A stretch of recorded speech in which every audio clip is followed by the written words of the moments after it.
We've never seen anything like this before. Shedeur Sanders just finalized a record-breaking endorsement deal with Nike that reportedly approaches 9 figures. Not after winning Rookie of the Year, not after a playoff run, but before he's thrown a single pass in a regular season game. This isn't just a marketing deal, it's a full-scale rollout. Nike's plan includes a signature cleat line made specifically for Sanders, a custom performance apparel collection, global commercial campaigns already in production, unprecedented creative control, giving Sanders a say in product design and development. A sports marketing executive described it simply: Nike doesn't want him wearing their logo. They want him to become part of the brand. Compare that to rookie deals stars like Trevor Lawrence, Joe Burrow, and even Patrick Mahomes got. Nike isn't just matching those numbers, they're blowing them out of the water. And the timing couldn't be more intentional. Nike sees Sanders as more than just a quarterback. They see him as a global icon in the making. The charisma, the family legacy, the camera presence. To them, it's lightning in a bottle. Make no mistake, this deal means one thing. Nike is betting that Shedeur Sanders won't just sell jerseys. He'll sell football, worldwide. And that means getting him from the bench to the broadcast, immediately. Inside the Browns facility, it didn't take long for things to spiral. As the Nike deal made national headlines, coaches celebrated in boardrooms, while tensions started simmering in the locker room. Veteran QB Joe Flacco, who came in expecting to guide the offense and maybe even see the field early, privately voiced his frustration. Sources say he felt blindsided, not by competition, but by outside pressure creeping into football decisions. Then there's Dillon Gabriel, the third-round pick, full of confidence coming into camp, expecting a fair shot. But after the Nike announcement, according to insiders, he went straight to the front office to ask a blunt question. Is this competition legit, or has the decision already been made? And it wasn't just quarterbacks. Multiple defensive veterans, quiet in public, began raising concerns privately. Not about Shedeur, but what his deal meant for coaching authority. If an unproven rookie can force a playbook rewrite because a sponsor said so, who really calls the shots? This isn't just about feelings getting bruised. This is about culture being shaken. The Browns pride themselves on being a competitive, top-down football team. Everyone earns their position. The locker room thrives on accountability. But this deal? It's introducing a new kind of power dynamic, one nobody signed up for. One anonymous player said it plainly: "We work our whole lives to beat the depth chart, and now it's like the cleat deal decides." Fair or not, that's the feeling spreading through the roster. And it's already affecting the chemistry of a team trying to contend. The question now isn't just whether Shedeur's ready to start. It's whether this locker room will fracture before he even gets the chance. Before Shedeur Sanders even took a regular season snap, the Browns became one of the NFL's hottest teams commercially. Within hours of drafting Sanders, season tickets sold out completely. That's not hype. That's real revenue, real numbers, real expectations. And it didn't stop there. Merchandise sales skyrocketed, up 487% compared to the previous year. Jerseys, cleats, even custom fan gear featuring just his initials. And then came the broadcast numbers. A preseason game. Yes, preseason against the Carolina Panthers pulled a jaw-dropping 4.5 million live viewers. That's more than some regular season games. Let's be honest. Nobody tunes in to watch third-string snaps in August. They turned on their TVs and clicked stream buttons to watch Sanders. Inside team offices, the results caused shockwaves. Corporate partners lined up. Executives celebrated record traffic and social engagement. Network advertisers reworked their fall plans based on one assumption: if Shedeur plays, people watch. So now, the equation is no longer just about development or depth. It's about dollars. The Browns aren't just dealing with fan demand, they're facing boardroom expectations. And Nike? They're watching it all unfold with receipts in hand. From their perspective, Sanders is already more valuable to football as a brand than some Pro Bowlers. That's the moment when marketing shifts from influence to leverage. And like it or not, the business side is making it much harder for the football side to say, he's not ready. This isn't just a sponsorship, it's strategic positioning. Sources close to the Browns say Nike isn't sitting back and hoping Shedeur sees the field. They're pushing hard. According to one league insider, Nike executives have directly communicated expectations to the Browns front office. "We've invested like he's already a star. We expect him to be treated like one." In other words, benching him, not an option. There's talk that Nike's marketing rollouts, commercial shoots, apparel lines, international campaigns have been scheduled with the assumption that Shedeur will be starting week 1. And this is where it gets dangerous, because now, football operations are being pulled into a corporate vortex. Coaches are no longer just choosing starters based on tape. They're being boxed in by branding deals. One AFC scout summed it up perfectly. If Nike can influence Cleveland's depth chart today, what's stopping Adidas or Under Armour from doing the same tomorrow? For decades, the NFL kept a hard line between football and business. Sponsorships were handled in the suites. Depth charts were decided in meeting rooms. That wall is now cracking, and fast.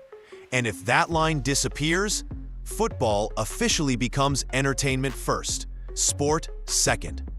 That might be a win for advertisers. But for the locker room, the coaches, the fans, it changes the entire game. Behind closed doors, head coach Kevin Stefanski is stuck in a no-win situation. He's got a locker room full of veterans expecting a fair depth chart, a front office fielding pressure from corporate sponsors, and a coaching staff scrambling to prepare a rookie quarterback for primetime exposure. Months ahead of schedule. Sources inside the facility say Stefanski is putting on a calm, professional front. But behind the scenes, he's frustrated, torn between the original plan for Sanders, gradual development, and the wave of media, marketing, and merchandise demanding an accelerated debut. The quarterback room isn't just reviewing tape anymore. They're adjusting the entire system.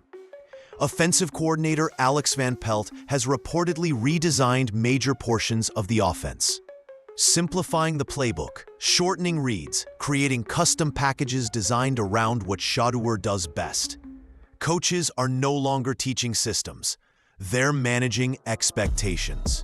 And it's wearing thin. A staff member anonymously stated, "We're no longer building the offense to beat the Ravens. We're building it to protect a brand." Think about that. Halfway through preseason, a rookie quarterback has forced the Browns to alter their identity, not based on performance, but based on outside pressure. And every decision they make from this point gets weighed not just against wins and losses, but against brand deals, TV ratings, and marketing rollouts. And this is happening before Sanders has even earned the starting job. The ripple effects from Shedeur Sanders' Nike deal aren't stopping in Cleveland. Now, they're reaching league headquarters. According to insiders, NFL executives are closely monitoring what's unfolding, and many don't like what they're seeing. The concern isn't just about locker room drama. It's about precedent. Because if Nike can pressure one franchise to accelerate a rookie's timeline, what happens when every brand starts calling the shots? One AFC personnel director put it bluntly: "If corporate money starts dictating who plays, football will never be the same." Even the NFLPA is getting involved. Player reps have privately voiced concerns that this could disrupt merit-based competition. What happens to the guys grinding every day in camp, only to learn that someone with a better endorsement deal is getting the nod? And more importantly, how does it affect the next round of collective bargaining? Could contracts begin factoring in a player's market value more than their on-field contribution? Could high-profile endorsements skew roster fairness across the league? There's a fine line between marketing and meddling, and this deal is walking it like a tightrope. League officials are even discussing the idea of introducing new policies to protect the integrity of depth charts, keeping brands in their lane, and keeping football decisions grounded in football. Because if this situation goes south, Shedeur won't just be a cautionary tale. He'll be ground zero for the NFL's first true culture war, where business clashes with the soul of the sport. It's easy to see this deal as overhyped.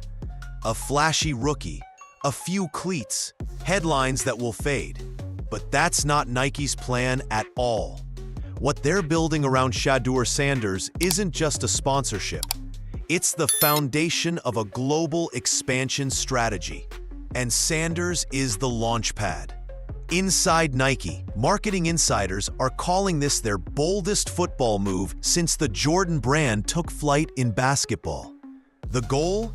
Turn Shedeur into the NFL's first true global icon. They don't just want him in commercials. They want his face on billboards in London, training videos in Tokyo, and grassroots campaigns across Africa, Brazil, and beyond. Why? Because the NFL is one of the last global sports brands that hasn't fully cracked the international market. And Nike wants to be the company that helps push it over the edge. Sanders checks every box. Charisma, legacy name, media savvy, highlight-friendly playing style. He speaks Gen Z fluently. He trends. He sells. And for Nike, that's everything. Executives are already projecting billions in future revenue tied to international campaigns, product lines, documentaries, and eventually full-blown franchises beyond US borders. And that's why he needs to play. It's not just about the Browns or the NFL. It's about launching a movement that rewrites how football reaches the world, with Shedeur Sanders as the face of it. This isn't just a deal, it's a takeover. For all the headlines, for all the hype, let's not forget what this is really about. Is Shedeur Sanders ready to start in the NFL? Reports out of camp suggest the answer is complicated. Coaches say Sanders is ahead of schedule. Impressive processing speed, accurate short game, and elite poise for a rookie. He's excelling in practice reps, showing real flashes of brilliance. Teammates praise his work ethic. Staff quietly admit, physically, the kid belongs. But the NFL isn't just physical. It's mental, it's situational, it's fast. And no matter how polished he looks in shorts and helmets, there's no simulating what happens when you're down 4, on the road, and the Ravens are sending disguised blitzes at your face. That's the concern, experience. Starting him too soon, especially under the weight of these expectations, could backfire. The pressure isn't just on Sanders to win. It's to live up to a $100 million branding campaign, to anchor an international media strategy, to prove Nike right before the first down is even snapped. And if he struggles early, that pressure doesn't just hit him, it hits everyone. The coordinator, the locker room, the front office, even the brand. Everyone wants to believe Shedeur is the guy. And maybe he is. But when business speeds up development, football tends to slow you back down, real fast. This isn't just another preseason story. This is a flashpoint, a moment where professional football finds itself at a crossroads. And standing right in the middle is a 22-year-old rookie quarterback. Shedeur Sanders didn't just sign a massive endorsement.